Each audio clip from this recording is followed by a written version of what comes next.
बोलण्यातनं मला फक्त एकच गोष्ट जाणवली आणि ती म्हणजे त्यांनी 3 ठिकाणी एफ-आय-आर करण्याचा प्रयत्न केला आणि 3 ठिकाणी एफ-आय-आर करण्याचा प्रयत्न केल्यानंतर तिन्ही ठिकाणी सरकारकडनं एफ-आय-आर घेतले गेले नाहीत. म्हणजे त्या पोलीस स्टेशनला सांगितलं गेलं की ते एफ-आय-आर घ्यायची नाहीत. मला इथेच जास्ती मला संशयाची सुई ज्याला आपण म्हणतो की बाबा इथे सरकारला असं का वाटतंय किंवा पोलीस स्टेशनला का घेऊ देत नाहीत.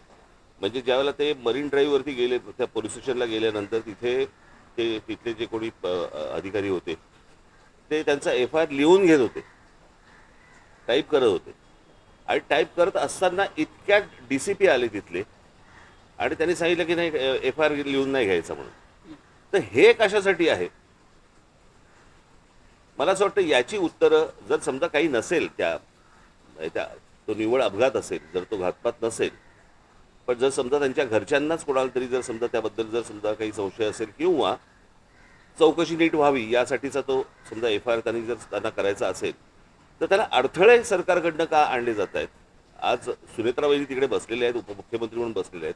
मला असं वाटतं त्यांनी पण या गोष्टींचा विचार केला पाहिजे कारण त्यांचेच ते पती होते आणि त्यांच्याच पतीच्या अपघाताबद्दलचा हा एफ-आय-आर आहे आणि सरकारकडनं असा दबाव येतो की तुम्ही एफ-आय-आर घेऊ नका. मला याचं काही राजकारण मला काही माहिती नाही की नक्की काय चालू आहे ते, पण एफ-आय-आर करताना ज्या वेळेला अडथळे आणले जातात म्हणजे ज्या राज्यामध्ये सांगितलं गेलं की तुम्ही कोणीही एफ-आय-आर नोंदवू शकता आणि नोंदवू शकता म्हटल्यानंतर जर समजा एफ-आय-आर नोंदवायला गेलेल्या माणसाला जर तुम्ही अडथळे आणत असाल तर काही काळबेरं आहे का याच्या मागे असा संशय निर्माण होतोच ना. आणि मला असं वाटतं हे सरकारच संशय निर्माण करते. जर समजा त्यांना काही त्यांचं म्हणणं मांडायचं असेल, त्यांना जर एफ-आय-आर नोंदवायचा असेल आणि चौकशी त्या पद्धतीने व्हावी अशी जर त्यांची अपेक्षा असेल तर यात गैर काय. आणि म्हणून मला असं वाटतं की ह्या गोष्टीकडे जास्ती गांभीर्याने पाहिलं पाहिजे आणि मला असं वाटतं सरकारने या गोष्टींची उत्तरं त्यांना दिली पाहिजे. ते मला असं वाटतं की ब्लॅक बॉक्सचं पण अजूनपर्यंत काही कळलेलं नाही काय झालं आणि काय नाही. ते म्हणजे किती विमान कितीही डिस्ट्रॉय झालं तरी ब्लॅक बॉक्स हा कधी डिस्ट्रॉय होत नसतो. त्याचंही काय झालं अजूनपर्यंत समजत नाही आहे आणि नक्की म्हणजे सरकार मला असं वाटतं की हे संशयाची भूतं नाचवते या सगळ्या गोष्टींच्या मागे. आता ह्याचं काय त्यांना त्याच्यातलं काय राजकारण आहे मला काही माहिती नाही.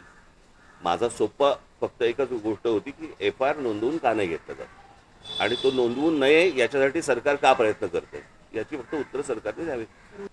एकदा एफ-आय-आर नोंदवला गेल्यानंतर त्याच्यामध्ये ज्या प्रकारच्या गोष्टी ते सांगितल्या जातील त्याप्रमाणे चौकशी व्हावी. सोपं आहे.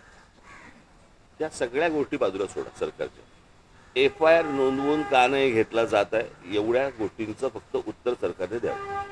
3 ठिकाणी प्रयत्न करून पण जर समजा नोंदवून घेतले जात नसतील आणि पोलीस स्टेशनवरती जर समजा तुम्ही दबाव टाकत असाल की नोंदवून घ्यायचा नाही म्हणून तर हे कशासाठी आहे हे कळलं पाहिजे. मला असं वाटतं महाराष्ट्राला कळलं पाहिजे.